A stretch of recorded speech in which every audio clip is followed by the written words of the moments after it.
Hey guys, welcome back. It's Michelle again. I've got Ishmael Perez for round two. I'm so excited. So once again, he's the author of Our Cosmic Origin, and he is a cosmic ambassador to the Earth. And you mentioned that you represent a group called the Emerald Order. I'd love to hear more about that. How did you come about the Emerald Order, and what are they like? I mean, is this a whole group of extraterrestrials that are here to help us in this time? Absolutely. They are what you call the guardian races. They represent various stages in as far as celestial administration is concerned. The highest level of this group is known as the Order of Gold, which is the equivalent to the Eternal of Days. And then the second aspect of this, cosmic brotherhood of light, we call it the Silver Order. And then after that, we call it the Emerald Order. We also have the Sapphire Order, the Ruby Order, and yeah, those are all the different names of the various groups that are assigned to different realms and different levels of reality. And this is a thing, Michelle, a lot of the starseeds down here are actually working for the Emerald Order. They just don't know it yet. There's other names to identify the Emerald Order. We're also known as the Melchizedek Cloister, and we see the Melchizedek name repeated over and over in the Old Testament when Melchizedek appeared to Abraham and gave him the priesthood. And then, of course, that priesthood is what allowed for the rise of King David's kingdom, which was the most righteous kingdom ever. And then, of course, Solomon came after that. So that same priesthood, that same brotherhood and sisterhood covenant, you could trace it all the way to the early Israelites. And as it continued through the line of Jesus and Mary Magdalene, yeah, even Jesus was part of the order of Melchizedek. So all these, light beings that have been associated around this order are all members of the overall cosmic brotherhood and sisterhood of the Emerald Order. And it doesn't have to be just by bloodline, right? I mean, wouldn't we have chosen to come into these avatars and be unseen in a way from spiritual perspective? Or at the time, was that all just bloodline? No, it's not just bloodline, but the bloodline is what the order protects, because the bloodline is actually the pure, undiluted stock, also known as a seraphim lineage, the lineage that could be traceable all the way to Michael the Archangel. So Michael the Archangel is kind of like at the head of the order. He's also known as the Order of Michael. We have the Order of Melchizedek, and then, of course, at the highest level is the Order of Metatron. So those are the three main cosmic orders that are associated with the Emerald Covenant. So it's not just bloodline, but they do protect that bloodline because that's the bloodline that is associated with guardianship, with custodianship of, the different realms and stuff. Is it from their original seed? I mean, Yes. you mentioned that the earth was seeded. Right. Just like every world, every universe has been seeded by the higher intelligences, by rather what is known as the Christed races. So, beyond the fifth, sixth, seventh, and eighth level of reality, we have what we call the Christed races. The Christed races have different names. Some people call them the Soharian races. And these are intelligent, sentient beings that have reached the level of unity consciousness with all that is. So that's why they're considered the Christed races.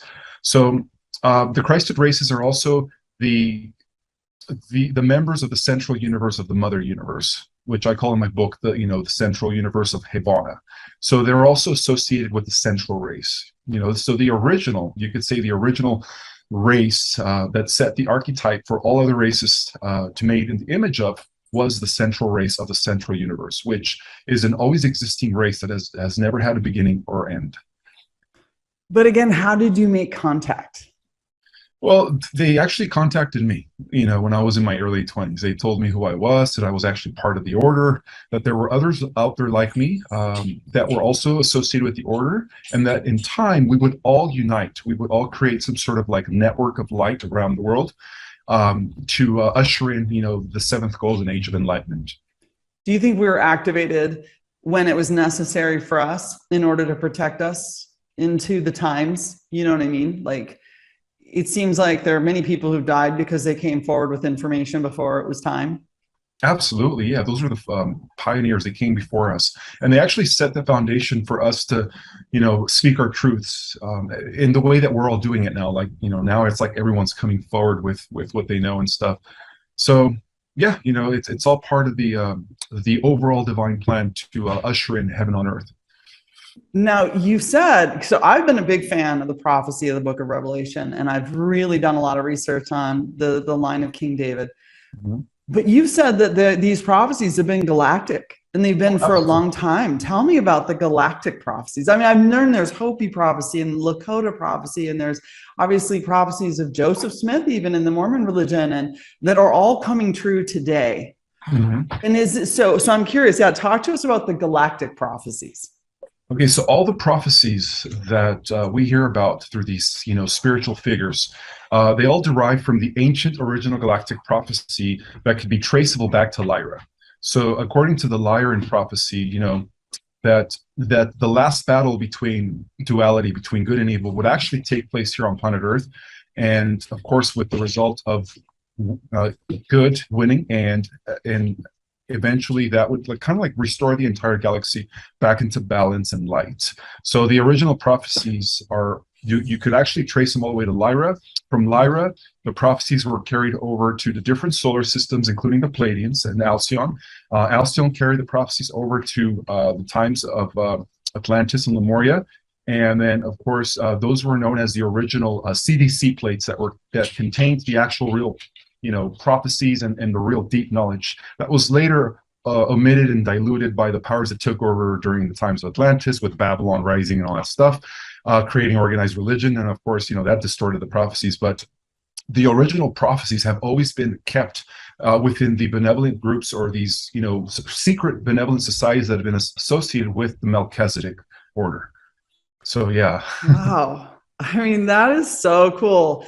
How did you get that knowledge? Did you do research on that to read about it somewhere? Or was that a direct download? It was both. First I got a direct download because I am a Melchizedek by blood. I do come from the lineage of the House of David and Solomon. And so I also did it through investigating, by actually researching.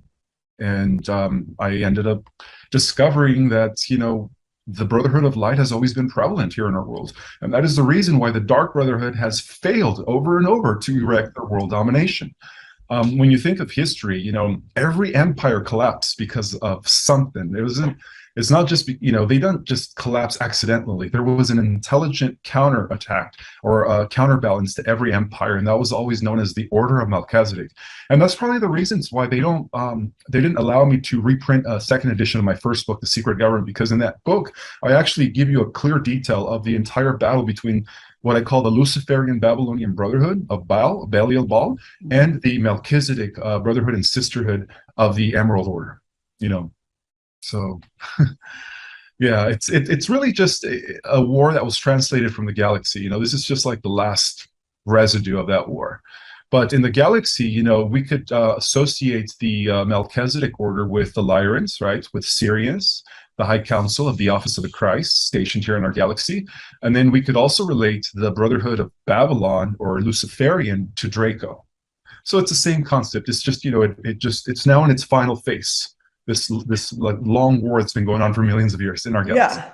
And the story is told in the stars. I mean, the more I dig into the stars, there's a Lyra constellation. Obviously, there's Polaris. There's so much information up there. And what is interesting is, when I get a download, there's so much knowledge in this realm we just don't know until we seek it.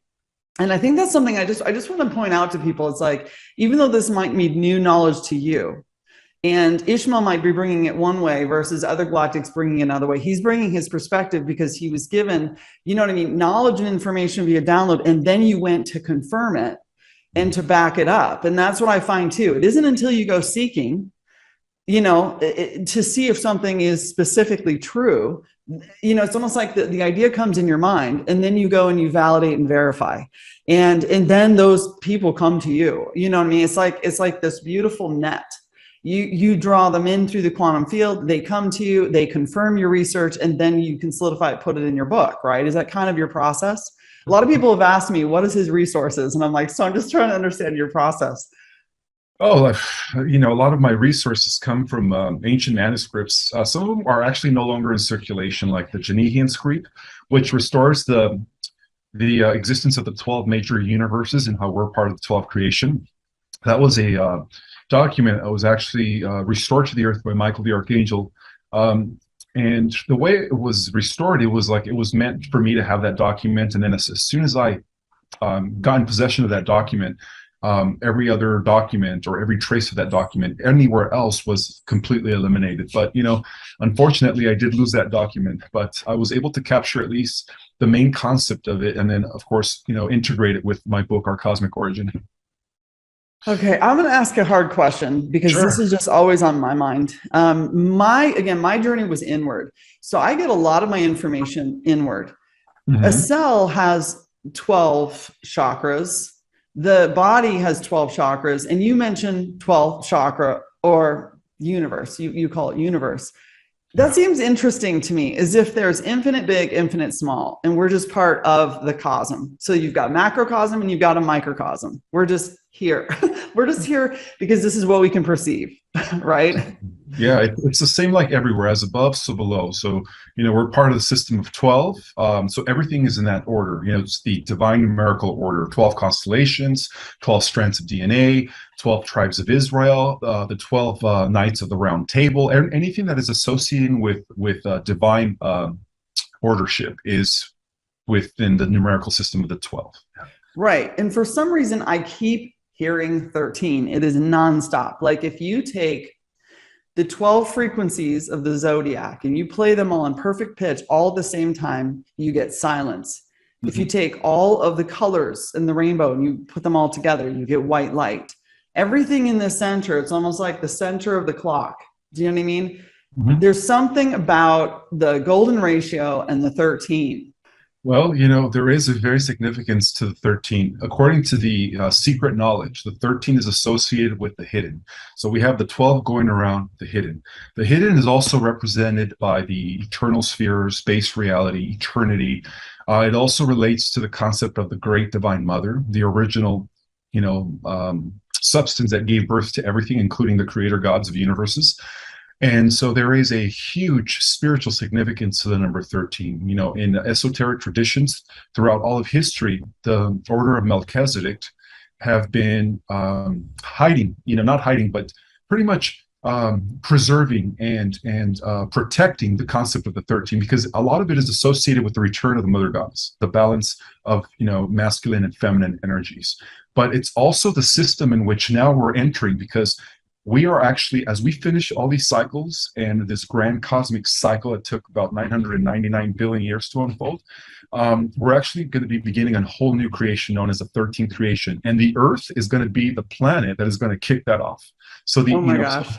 So we're going to be part of a whole new different cosmos, and the Earth is going to be at the center of it all. So we're going to go from the numerical system of the 12 to the numerical system of the 13 when the ascension takes place. So everything's going to go back to the 13, which is in relationship to the natural cycles of the universe, like 13 months and 28 days. That is actually the real calendar. The Mayan, yeah. Yeah, exactly. Well, the Mayans draw from the ancient Atlantean calendar, which again, be traceable off-world.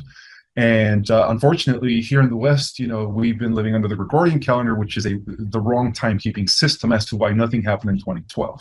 It's like 10, 12 years off. Yeah, it literally says in the end time prophecy of the book of Revelation, anyway, that that the devil would manipulate time and nature, and that we wouldn't know the times. And that's why we study the stars, or I have, is to reset the time and the clock, because we did see that great wonder that appeared in heaven when, the woman clothed with the sun, the moon at her feet, the crown of 12 stars above her head. And so much happened on the earth plane at that time. I mean, it's going to be the greatest story ever told. It's like what myths are made of. And speaking of myths, a lot of this is played out in mythology as well. So these stories just kind of keep recycling until this big cosmic moment, this big solar flash. Is that a true statement? That's the grand event that, has been prophesied for not only eons and ages, but, again, for millions of years throughout the galaxy.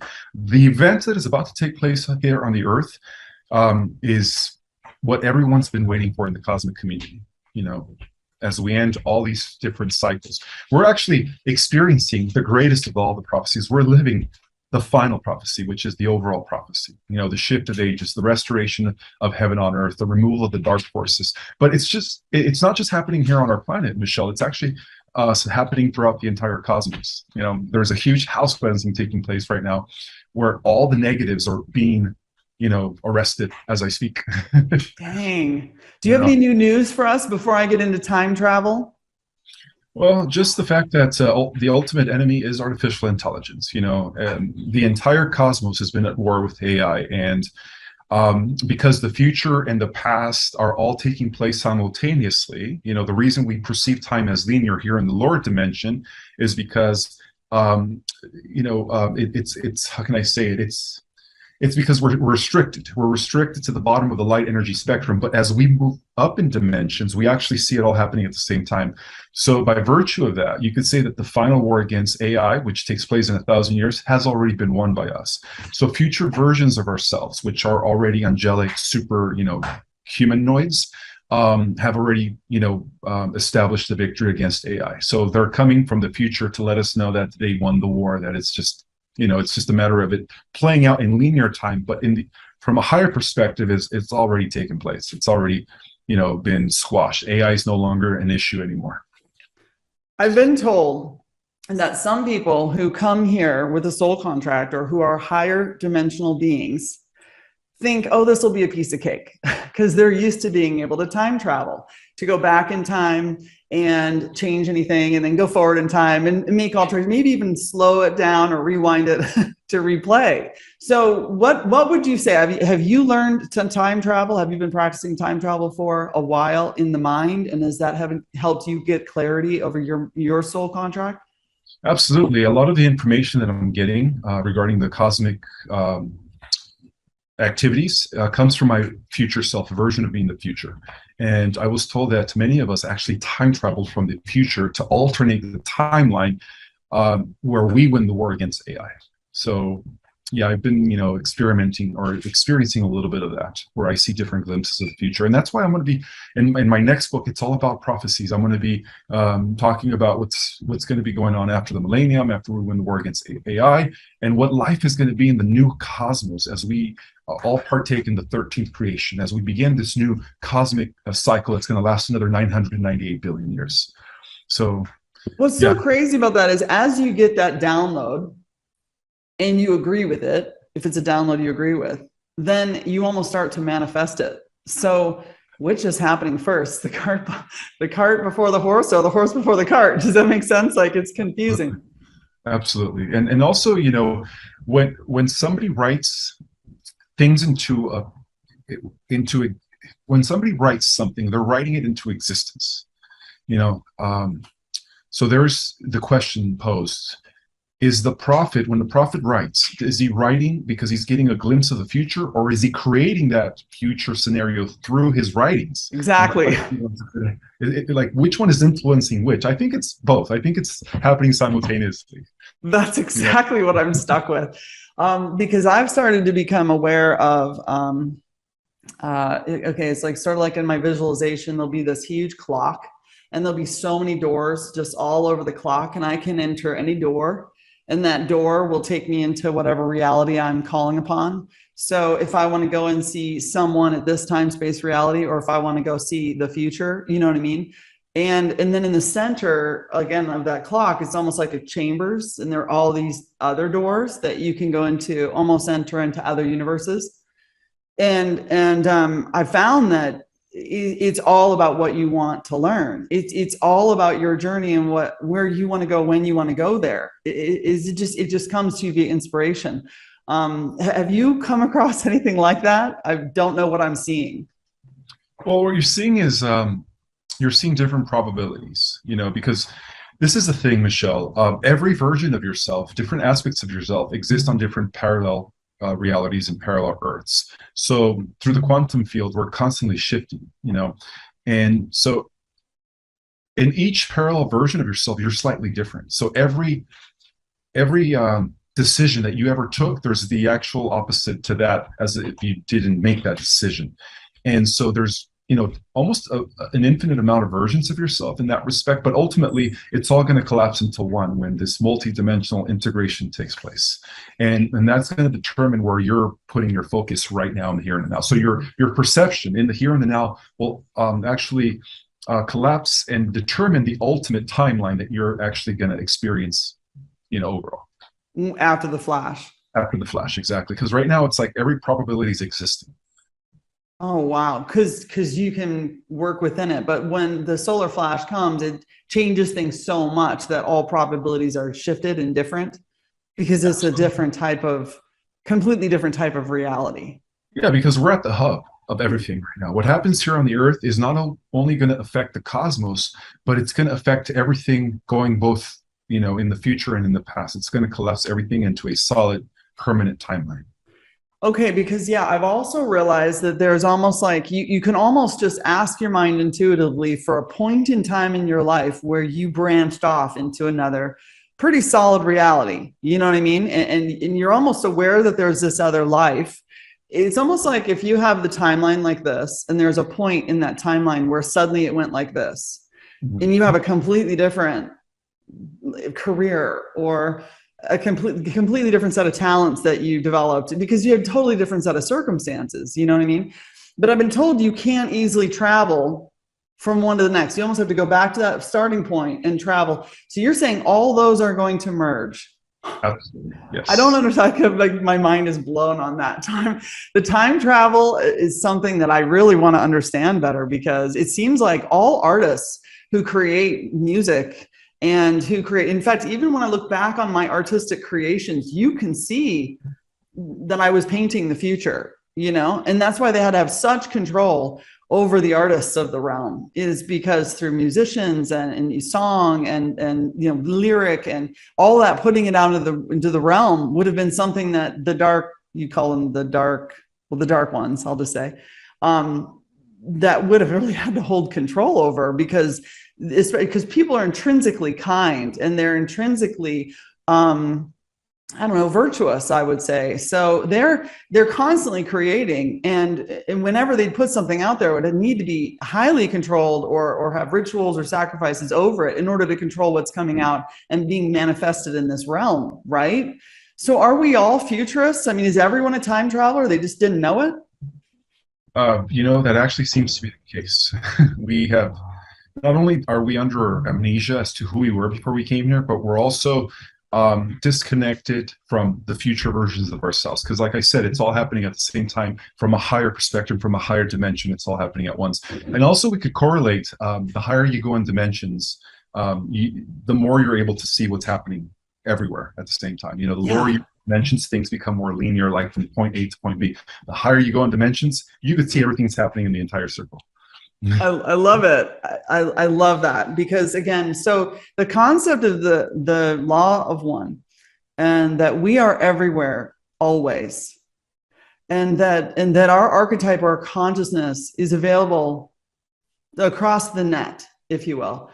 Absolutely. But it's interesting because we hold this avatar, this 3D time-space reality where it's a challenge. I mean, it's like almost like putting together a puzzle, which I love. I'm having fun with this experience personally. I wouldn't have picked any other experience. I hope people realize that even if you feel alone right now and you're learning who you are, you know what I mean? It's still so much fun to put the puzzle together. Yeah, I don't think I've ever felt more alive. I don't know about you. I agree with you. This is the final incarnation, and we are going to be integrating all of our lives, all of our ancestry into one when this ascension takes place. So I'm excited, and just like yourself, you feel like you're putting the pieces of the puzzle together. I think we all are, and I did. That's why I was able to write my books, to give people, my perspective on the cosmos based on my downloads and my research and stuff. And a lot of people can relate to that. A lot of people are actually having memories as they're reading my book. It's triggering them in a way where they're actually waking up, they're activating. I've had thousands of people thank me for writing that book. They said that book was definitely a trigger to their own galactic memories as to who they were before coming to the Earth. And for a lot, it actually, like yourself, it actually filled in a lot of the gaps, as they have been trying to piece everything together. So I love it. That's awesome. Yeah, I love the term activator. I feel like I've been doing the same with my channel. A lot of influencers are. We're just trying to tell our story because that's the only perspective we have, but we're really just trying to help people find their story. We're trying to help them activate into their soul contract, into their purpose, so they can find the joy too. Because it really Yes. is. When you get in the flow of your Akashic record or your scroll of destiny, there is just nothing that feels better, even though things have to change a little bit. Because when you look upon something different, that thing just starts to change, whether you know it or like it or not. And it can change on your own timeline as you're ready, you know? Do you think there's people that are resisting it? In some cases, but that resistance is going to be lifted as the critical mass, as we reach critical mass, because we are also part of a collective human mind hive. And so the more people become activated and the more people awaken, the easier it's going to be for those that are resisting it to finally accept it and surrender and say, all right, you know, let's break out of the matrix. Yeah, I can literally feel right now. I have certain friends that are just avoiding me like a plague because I Oh, might drop some truth. yeah, yeah, yeah. And that's going to change their whole reality. And everything that they sense is going to have to be true. And they're just resisting. So, what on earth created the ego? And it seems like the thing about the ego, it's sort of that like, it's like that dark side of the soul that everyone else can see except for you. And no one really particularly likes anyone else's ego. I've noticed that. I became very aware of my own ego and started to put it into check probably 5 years ago because I was like, yeah, the ego is just downright annoying. I don't care who you are. Where do you think the ego came from? Was that from the experiments that they were doing and kind The of ego making came us more from like primal minds? No, no. The ego actually came into being when the one split into duality.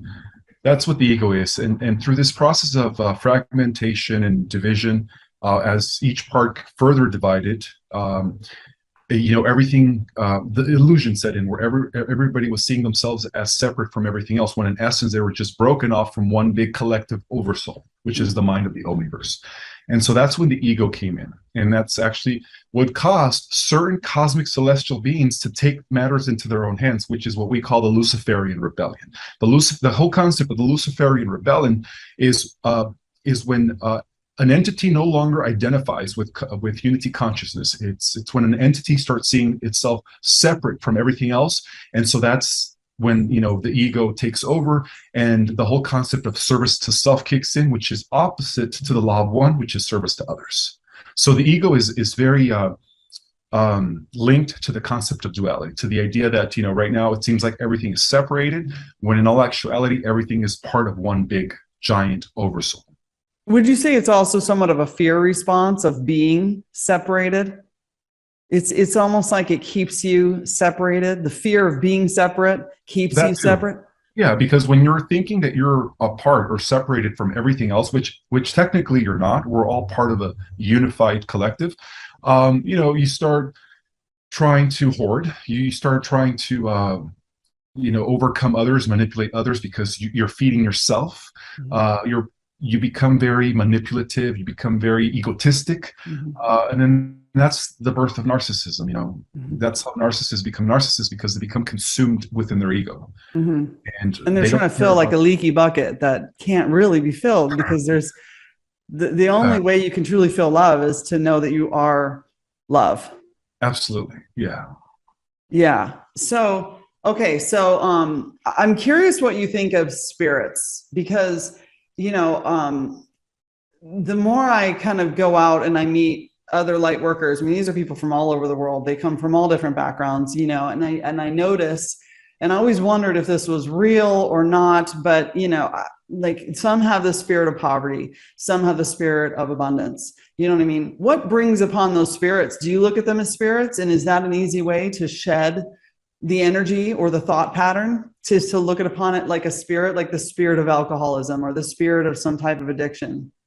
Well, the spirits that are associated with addiction are actually archons. Those are negative entities, because it's not really the person having the addiction; it's the entity in them, and so that's why it's very hard for them to break free from that. And there's the opposite of that. There are the spirits that actually connect you more with your higher self, with your purpose. There are the spirits that guide you and protect you. So yeah, just like duality exists here in the physical plane, we also have duality in the spirit realm. We have the negative archon energies that are feeding off your addiction, and And when somebody has an addiction, it's really them just feeding off of that. It's not the person with the addiction, it's the entity in them that is causing them to have the addiction. So yeah, so how does one release the entity? And I just want to point out that I figured this out just yesterday. When you create demand for something, let's say you create demand for alcoholism or pornography or whatever, you're creating demons. yeah, well, that's what they use. That's what the dark side uses to keep people as consumers of this dark energy, loosh, because it's also producing loosh. When somebody is an addict and they can't get out of that, they're actually they're feeding off the negative entities. They're feeding off their energy, and that's why they're always in that very low state of vibration, where in a way they're enslaved to their addiction. So it's another form of bondage to the dark entities. Wow. I think a lot of us that see others who are caught in addiction, it's so hard to bear witness from as an outsider. And I know as an insider, because we've all fallen to the dark side at some point in our lives. I mean, come on, we live in a very temptation oriented reality, And so when we fall, it's like hard because you don't want to accept help. Do you have any opinions on how you can help someone literally invoke, rebuke, and then invoke something incredibly positive into their life, like wealth? Yeah, it's all about your willpower, your intention, your focus. If you have the willpower to rebuke anything that is not serving your highest purpose, then do so. We also have the ability to invoke the protection of the angelics, invoke the guidance and leadership of our spirit guides, so that we could align ourselves with our divine purpose. So yeah, we have the power to do either or. But unfortunately, it's hard for some people to break out of that bondage because they're so consumed in their addiction. Yeah, and they don't realize they're creating their reality through that fear. Like, for example, I was talking to a girlfriend the other day about letting go of the poverty mindset, and how I said, well, what color does the poverty mindset bring to you? And she said, gray. And I said, what color does the wealth mindset bring? She said, green. I said, so from now on, whenever you see or feel yourself entering into the gray, swipe it left and then notice the green. I gave her the image of the green chakra, the heart chakra, and how you could start to rotate that and unwind it to open the safe. And in the safe is nothing but gold. You know what I mean? So it was like, you just give someone an idea to latch onto so that they can start putting every thought into captivity. Swipe it left.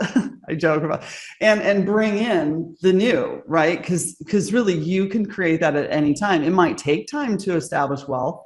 It might take time to, to learn how to love money and how to take care of money, have money take care of you, and to have that open dialogue. But it's so possible, right? I mean, it's so possible. Even if you feel like you've been poor your whole life, it is possible to shift that and transition that overnight.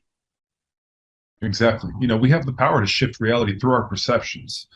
Our perceptions, our beliefs, and our emotional state of being. That's how we shift reality faster than normal. And I don't even know if I like calling them extraterrestrial. What do you call them? Extra dimensionals? We would call them extraterrestrials. Okay. Do they look upon us and feel sort of sorry for us for these silly little things that they could just change overnight because they know all they're actually learning from us. Yeah, we're all connected. In order for them to advance to the next level, we have to advance to their level, because the multiverse rather, is one. At the highest level of reality, Michelle, it's a one giant network of neurons, and we're all part of that. So just like how at the micro level of reality, our trillions of cells, our billions of neurons are working together to make us function. Well, likewise, at the macro level of reality, we're all of our experiences here, all trillions of us throughout the multiverse, I'm talking about us souls in human form, are gathering data for the overall mind of the universe to continue expanding. We're all like its receptors, and that's how it grows. We're all connected. Yeah, right. And you can draw upon the experience. It's like a synapse. You send out the information and it comes right back. So lately I've been really fascinated with the observer effect in quantum physics, and the fact that when you look upon something different, that thing starts to change. I think that we, the people, are all starting to look upon the situation a whole lot different. It's happening really quickly now. And people are kind of done and fed up with this geopolitical nonsense going on, right? So So I guess my question is, number one, do you ever feel like a prisoner of the collective because so many are still so asleep? Not at all. Not at Okay. all. You Yeah. just work in the higher realms. You just stay in that space and you continue to manifest in that space. And that is what pulls the maybe the others that aren't aware of what's going on, that pulls them in the direction to the light. Well, yeah, but I also have to ground myself here and on the earth. Otherwise, I'd be in the ethers and I wouldn't be able to perform and do what I do. Right. You wouldn't be able to translate or I wouldn't be activate able to people. translate. Yeah. So it's a matter of integrating and balancing the higher chakras with the lower chakras so that I can become a instrument or a vessel of the transmissions that I'm getting from my, I guess, level of reality, my higher self that exists all the way to the 24th dimension. That's how I'm able to do it by grounding myself. Yeah. And being a Yep. deeper point to that version of myself in the 24th dimension. Now, have you had to learn what each of those dimensions represent? And therefore, you know that when you start operating in that dimension, that you are at that level. I mean, I think a lot of people think you got to go in order. But when it comes to dimensions, you can operate in the ninth dimension, which is the awareness of all things coming together and the perspective of how all things work as a whole, versus maybe the singularity where it's like, okay, you're aware of yourself. Let's say your heart, you're aware of your heart, and the heart needs to beat and it needs to, pulse, and it's aware of its necessity. But then at the ninth dimension, it's the whole entire organism is aware of itself and how everything works together as a whole. I mean, did you go and research the 11th, 12th, 13th, 14th, and go all the way up to know that you're operating at 24, or does that just come to you as intuition? It just comes to me in my intuition, but also it's been confirmed by either other mediums and psychics who could actually see where I'm receiving all my downloads and data. Many have confirmed that I'm actually. Some people say I'm at the 33rd dimension. Some people say I'm transmitting from the 24th dimension. So it could be both. So to me, it's just in my own understanding of things, but yet also validation from others. Okay, so let's talk about others. There's not too much research on dimensions, at least not in written form here on this planet. But in the archives of other worlds, oh my God, that is the first thing they teach people or kids when they're going to school. They teach them about the different dimensions and stuff. Yeah. Okay, so a lot of people, when you talk about the observer effect and you talk about each other observing one another, a lot of people are really scared of who to trust anymore. Like they can't trust their doctor, their minister, their teachers. And so they're really sensitive about who their teachers are and where they're getting their information from and what psychics they see. Because you just mentioned, you've come across people who see this in you, and you learn to trust the observer effect because then you become it too, right? And so I guess my question to you is, how do people know that they can trust? And is it just something that you feel good about? So either they make you feel good or they make you feel bad, and then you just go from there? Well, if you feel it in your heart, it's accurate. It's truth. If you feel it in the pit of your stomach, it's disinformation. It's being given to you by a trickster or a dark force pretending to be of the light in order to confuse you from your path. So the best thing to do is always go within and follow your intuition, because your intuition is your internal guidance systems. It'll never deceive you, and it'll allow you to pretty much just see things for what they really are and pierce through the bullshit when it is bullshit. Yeah. Okay, so the feminine divine and the divine masculine, there's so much to the divine masculine that people haven't talked about. I mean, because it just seems like they are protectors of the realm and they didn't know it, and they didn't know how to be protectors of the realm. You know what I'm saying? And the women are really creators in the realm, and they maybe didn't realize how valuable being a part of the creation is, to carry a womb and to be able to create life. Where do you see all that balancing itself out in the future? As in, are we going to live in a society like a utopian society where we are equal again and there's a balance between the yin and yang, the give and take between the masculine and the feminine? Absolutely. And that's what's happening. The recalibration of the sacred divine feminine is coming back to balance with the divine masculine. And that's one of the huge elements that is going to be, I guess, prominent in the new, Aquarian age that we're entering right now, is that the divine feminine, which has been suppressed by the patriarchy for thousands of years, is now coming back into balance. And I strongly believe that at the highest levels of reality, you know, it, the ultimate creator, it's an all nurturing substance, which I call the Great Mother. Some people call it Sophia, you know. But yeah, we all come from that. Sophia was the one that birthed the Christ. You know, without Sophia, there couldn't be the Christ child. Right. I mean, that's the thing. It's like, women have just been erased from the history books. I mean, we're proud. We're not going to come around and say, oh, we're, woe is us. Women don't do that. We don't cry in our milk, but Well, you guys are stepping up to the plate. Yeah. Yeah, you guys are becoming warriors, activists. I love it. Yeah. Yeah. I think it's really amazing to see the ladies come forward in the truther movement. But, I also see a shift in how men perceive women. I'm seeing a shift, and it's almost like they're raising the bar, and they're like, enough's enough. But why do you think so many of the women have been removed in the history books? And when you were reading your ancient scripts and stuff, were the women included in those? Was it a different type of reading? Yeah. The ancient manuscripts all were about the restoration and veneration of the divine mother feminine, or the divine mother goddess. And every civilization out there beyond the third dimensional level of reality honors and venerates the mother, the divine mother, as the source of all creation. So what we've experienced here in the last thousands of years, due to the infiltration and takeover by the masculine Draco, we've seen a huge suppression of the divine feminine, and even through organized religion, they always demonize her as a whore, right? Mary Magdalene was a whore, when in actuality, Mary Magdalene was the representation and the embodiment of Sophia.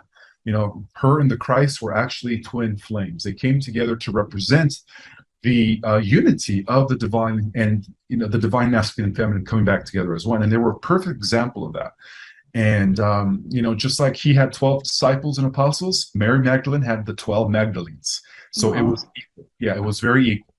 She was considered as equal to Jesus during those days, and they were part of a community known as the Qumran, or the Essenes, which also translates as the pure ones. And the only reason they were secluded and isolated themselves from the rest of the Roman world was because they had to protect their divine knowledge, and of course they had to protect themselves from the threat of the Roman Empire that pretty much dominated the surface world. So that's why they secluded themselves in the caves of Qumran and operated in secret for a few hundred years. And of course, I always find it interesting that Qumran, they all sound pretty similar. I can't say. It's the 17th letter of the alphabet. Yeah, plus Anon. There's so many things that are coming together where you're like, well, that's not a coincidence. I would love to be love to be like Mary Magdalene. I think all women should strive to, learn the secrets of the universe and be like her and her king. And when they came to union to have their first child, they weren't just having intercourse like we do. They were actually doing it through Tantra magic, which is Tantra spiritual, high spiritual sex.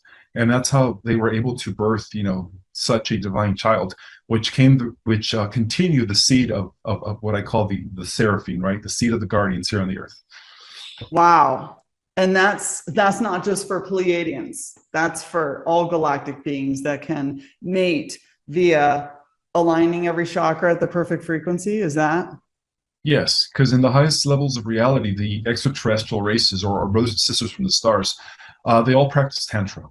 They don't Tantra, which is, it's not just physical sex. It's sex involving breathing, concentration, raising the Kundalini energy, raising, instead of ejaculating, you use that to raise it up your spine in order to activate your crown chakra. So they don't release, they actually use it to transform themselves. And actually, they use it to ascend even into higher levels of reality. I was told that's actually an energy that benefits men if they don't release, and that something about the Ankh, I don't remember, but it was like about moving those energies up and down the spine and learning to ascend through that. Yes. Yeah, so that's how sex is performed in advanced civilizations. It's more sacred than the way we have been doing it here on this planet. In this planet, it seems like it's been more like tribal. It's been more barbaric, Right. And as we enter this new world age, it's going to be more sacred. There's going to be more of it's not only an exchange of energies between a male and a female, but it's also a catalysts to together evolve into higher states of consciousness through intercourse. It's Wow. ultimate There's enlightenment to just be absorbed. infinite possibilities we're not aware of. And so to open and expand your thinking, even to take in the new idea and then to become available to it, then you start to learn it. And okay, so I had a very interesting experience in a visualization I'm being asked to share with both my audience and with you, because I'm really, really fascinated with the feminine divine and the powers that be, the powers within her. And I think, and I'm curious if this is also one in men. One of the doors, I was seeing this big clock, and I chose a door to basically connect with one of my spirit guides. And as he opened the door, he was bawling. You know, he was really sad, and I had no idea why he was sad. So I just went into the space, and it was really dark, and I went down the tunnel. And because it was so dark, my instinct was to convert to my light being, my light body, so just pure light, sort of so as to illuminate this cave. And there were all these children, souls that were quite traumatized. And so my instinct was to just grab a piece of my heart, you know, my golden light, and to give it to them. And of course, they received it with open hands, and then they put it in themselves, and then they were cheerful and lit up. And I just kept doing it, one child after another, until I could just literally start to almost like on a, it was almost like a wheel, and I was spinning on a wheel. I was just letting all this like orbs fall down into the children. And, you know, I remember coming out of that visualization feeling a little exhausted, like I'd just given a big part of my soul, but it felt right. You know, like I always checking in to say, did I just give a little too much, or what, you know? Well, 2 weeks ago, that vision probably happened 4 months ago. 2 weeks ago, my angels were saying, you know why he was crying, right? And I said, no, I really had no idea why he was crying. He said, because those souls had been killed. They had died. And you know, you gave them new life, right? And I said, no, I had no idea that I was giving them new life. And so I don't know if these are sparks of ideas or if this is just like a feminine divine ability. And it's hard to even know how that manifests in the 3D realm. Do you know what I mean? It's just, it starts as an idea or like a movie you're playing out in your mind, but wow, it felt so powerful. I mean, I could cry. It really, and I didn't have a question in my mind. There was no sadness in the moment. I'm crying from joy, you know? Oh, Yeah. So anyway, I just was wondering, do you think that that's it's hard to bear our souls. I don't know if you ever come across that, but it's like the angels are so loud. It's time, it's time, it's time, but it's still hard to bear your soul in the 3D. I can do it easily in the 5D. But anyway, I was just curious if you had any opinions about that experience, and if you have light workers that are coming and sharing stuff like this to you. you're actually the first one has ever shared anything like that. So it is an honor to be here. You are a great divine soul representing the divine mother goddess. You're an expression of Mary Magdalene. Thank you. Yeah. Do you ever do numerology? Like, do you ever look at the gematria of things and look at it like a feedback loop? I personally don't, but I have others that have, and you know, it's very accurate. You know, it's the science of the divine. It's the science of the cosmos, astrology, numerology. Everything has to do with planetary and stellar alignments because everything's in motion. So it's very accurate. You know, but do I practice it? No, I don't. I don't have a tarot deck. I'm not out there, you know, practicing astrology or anything. Yeah. I'm just a cosmic ambassador. Yeah. Well, I've been using this new knowledge to shift the minds of men and women about, you know, some of the geopolitical stuff that's been going on. And because we're really over the target with getting people to establish their republics again and to bring back common law, which is what Moses was teaching, which is what Jesus was teaching. And you know, he had created ecclesias, which were the modern day version of an assembly. And he was helping people reestablish common law. And one of the things that I'm constantly doing right now is, in order to protect myself and my family, is constantly asking for feedback. Is it time? Is it time? Is it time? Right. So I was about to get on stage on the Truth Tour. And whenever I see 47, that tells me time, it's time. And so I looked at the clock the night before the speech, and it was 10:47.